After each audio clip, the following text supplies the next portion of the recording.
Okay, hi, good evening, everybody, and welcome to Unacademy with that's Dr. Deepika Gupta, and I've done my MBBS and MD in obstetrics and gynecology from AIIMS New Delhi, and I've done my MCH in surgical oncology from Kidwai Cancer Institute, Bangalore.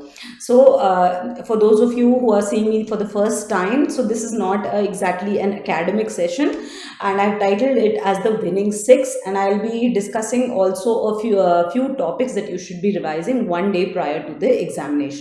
So before we get to that, I want to tell you about the Plus subscription. So for those who are following me in the last 2 months, you must have seen that here you have an educator who will talk to you about a particular topic, and there will be a lot of question answer session, MCQ session, quizzes, and you can clarify your doubts then and there. So it's like a live classroom. Okay, then you have the Iconic subscription. So this gives you access to both the live classroom of Unacademy as well as the pre-recorded content from PrepLadder. So PrepLadder has videos on all your important topics, as well as a lot of question banks and rapid revision courses. Okay, so we have two new batches going on. The first is the INI-CT MCQ marathon batch. These are basically going to cover all your high yield important topics. Then we also have an FMG test and analysis batch. So if you are interested and you are eligible for these, you can still join them. Okay, then for those who are in your final year or who are going to be targeting the exam next year, so we have a new batch that is starting for you from 19th April. So this is target the next 2022 exam. Okay, so again, these are going to be your live sessions, but you will also be provided with the PDFs and the recorded videos. So if you miss anything or you just want to go back and revise something, you have access to it both ways. Okay, so how do you get to access to all this? You have to download the Unacademy app. You can get it from the Google Play Store or the Apple Store. Choose your category, NEET PG, and you are all set to go. Okay, so coming to the cost of it, see again, see where you are in your preparation, whether you are a third year, fourth year, intern, post intern, where you are in your preparation, how much time you need to study and revise. Okay, choose the duration accordingly. A longer duration is definitely more economical for you. If you use my code Dr. Deepika, you will get another 10% discount. Okay, so choose the duration carefully and use my code Dr. Deepika to get a 10% discount. Similarly, on the Iconic subscription also, if you're going to use my code Dr. Deepika, you will get another 10% discount, right? So now let me come to the topic today. So this is not an academic session, and I've just put in a lot of pictures so that you can have some fun. So the year that has gone by, it has literally put us in turmoil. Okay, but for MBBS graduates or for interns who have been overloaded with work, definitely you've been tackling the COVID crisis.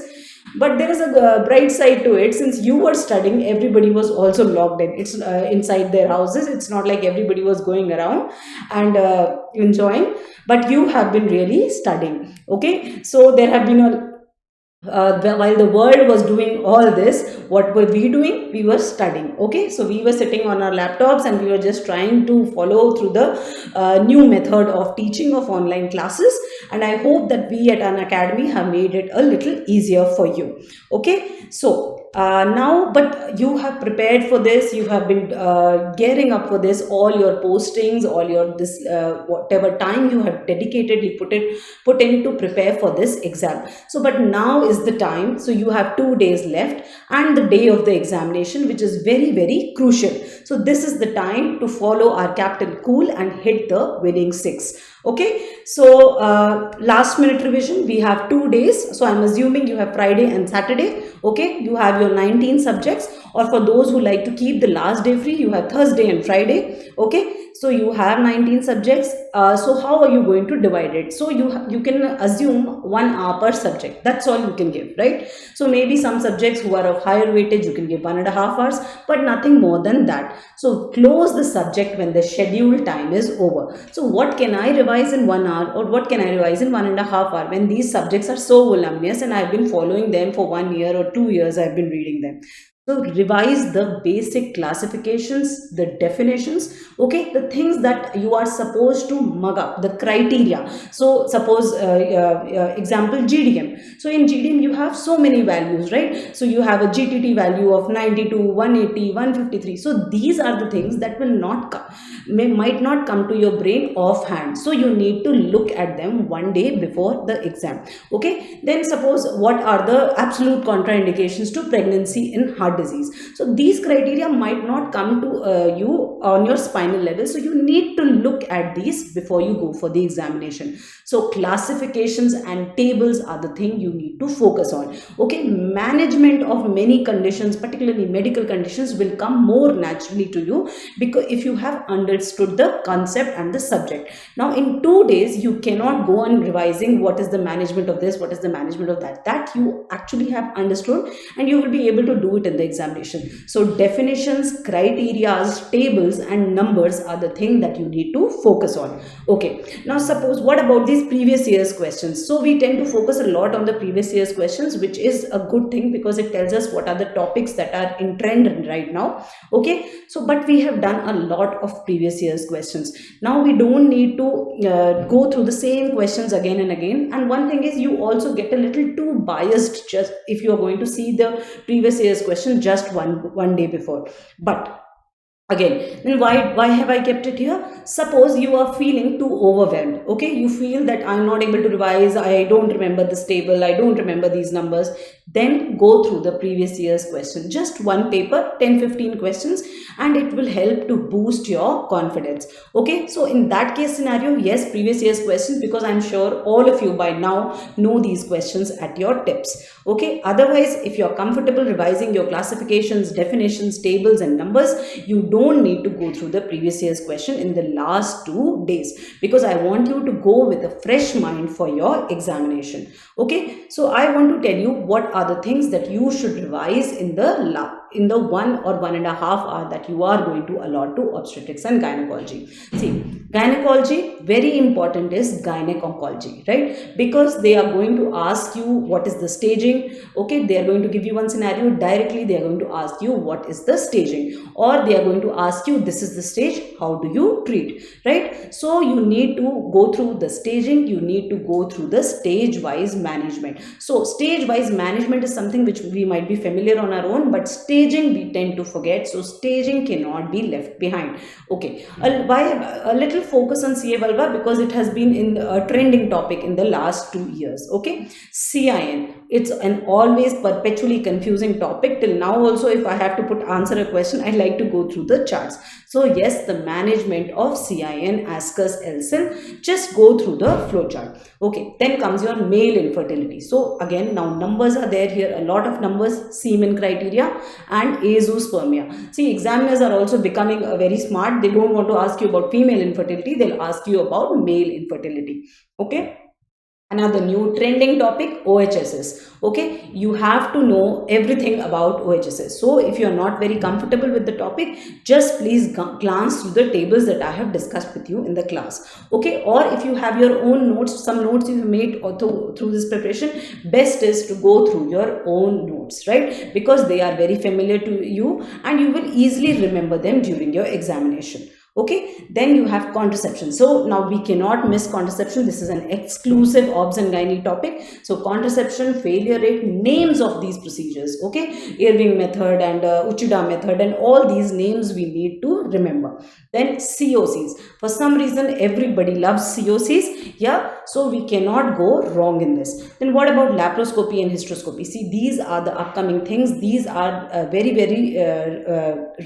important clinically. So that is why laparoscopy and hysteroscopy, particularly the images. So take the opportunity, just flip through the laparoscopy and hysteroscopy. What is the pressure, the number, okay, 10 to 15 millimeters of mercury has to be maintained. Hysteroscopy, what is the media? So these are basically your clinical scenario things. Okay, then comes obstetrics. So all of you know a lot of obstetrics because you have been inadvertently posted in the labor room. You have seen a lot of things in the labor room. So obstetrics comes much easier to you. But but there are certain things which might not be available in everybody's labor room, like your CTG. So CTG diagrams, again they are asking you more and more images, so CTG diagrams we should be familiar with. So those who are not familiar with your reactive NST, early deceleration, variable deceleration, please look at the CTG diagrams. Time and again I have discussed these with you. Okay, then prenatal diagnosis markers. Now again it is difficult to remember trisomy 21, your what is happening, beta HCG is rising and inhibin is rising. So these markers, just look at it. This is a very high yield topic and a very frequently repeated question. Now ectopic pregnancy, see management, now if you have understood, you know, okay, it is a ruptured ectopic, I'm going to go for surgery immediately. It is unruptured, I will see what is the level of the HCG, I will decide how I'm going to treat medical management or expectant management and all that. But criteria, your study Ford and all Parman's criteria, that you are not going to remember. So look at the criteria. COVID in pregnancy you cannot miss. Okay, then comes your short topic, that's preeclampsia. So again, now I cannot go revising the entire preeclampsia, but I must look at the definitions. Remaining management of preeclampsia, that I have to give labetalol. Now that is already you know, so you don't need to worry about that. Okay, magnesium sulfate I have to give, already I know, but if I don't remember the dose, I must look at the dose and go for the exam. Heart disease, I told you, high risk groups. RH management. So if you are not familiar with management of an RH isoimmunized pregnancy or an RH negative mother, please look at it. Okay, because they tend to ask you, how will you repeat the ICT, how are you going to monitor. So these things you should remember. APH is a very important topic, particularly with rise in your placenta accreta, then your VBAC. Okay, so these are the things they like to ask you. Okay, so one topic, another topic that I missed in gynecology was your topic about your DSDs, that is your androgen insensitivity, your MRKH syndrome, okay, Turner syndrome. These are very important. So if you find this topic confusing, do look at it once before you go. So I told you have to revise all this in 1.5 hours. That's it. Okay, not more than that. So with that, I would like to take your leave and wish you all the best. Please keep calm and you will definitely do very well in this upcoming examination. You have put in a lot of effort, you have had a lot of time to prepare for these exams. Okay, so the exam is in the afternoon. All the best to all of you. Do eat something and then go for the exam. And thank you. And if you like the video and it was useful for you, please like us on YouTube and follow us on Telegram, hit the bell icon. And I'm definitely going to get back to you after the exams, and let's see what are the kind of questions that were asked and what were the answers to them. Okay, so thank you guys, all the best, do very well.